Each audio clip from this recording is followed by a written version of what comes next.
Good morning. So ito na naman tayo. Pahinga sa inyo, ah, workout sa akin.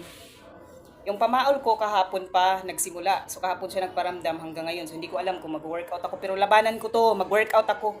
So ito na at magsiset up tayo ng ating detachable barbell. Sa mga nagtatanong, itong gamit ko ay detachable barbell po ito. At ito ay mabibili sa, ilalagay ko yung link sa baba. Toktek, mabibili sa Toktek, ha? Akala nyo hindi nakakapagod mag-set up? Dapat kasi kagabi ko pa to sinet up, no? Pero marami akong gagawin eh. Marami akong ginagawa. So, nakakalimutan ko siya. So, ngayon na lang. Sabing plastic.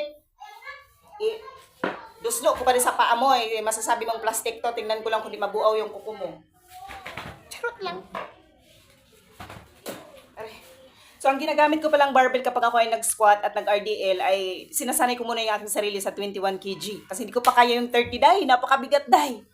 Ginawa ko naman dahi pero nagkurug-kurug ko. So, hindi ko na gagawin ulit. Uy, bakit ko pipilitin nga magbug at magbigat yung aking mga equipment agad? Kung hindi naman malimat, kung hindi naman tama yung form ko, mabalian pa ko. So, sandali lang. Anak.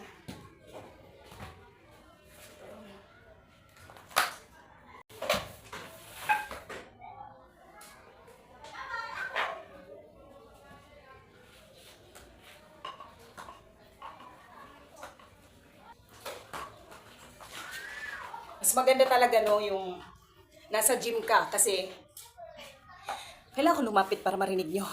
Mas maganda pa rin yung nasa gym ka kasi kumpleto yung equipment. Hindi katulad nito na kailangan mong i-attach, tapos tanggalin mo na naman ulit, tapos isi-set up mo na naman ulit. Diba nakakapagod?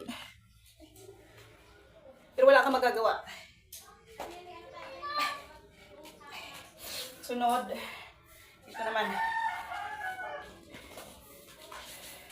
Hindi na rin kasi biro yung 21 kg guys pag pag nag-RDL ka, malakas na talaga siyang makapanginig sa glutes, sobra.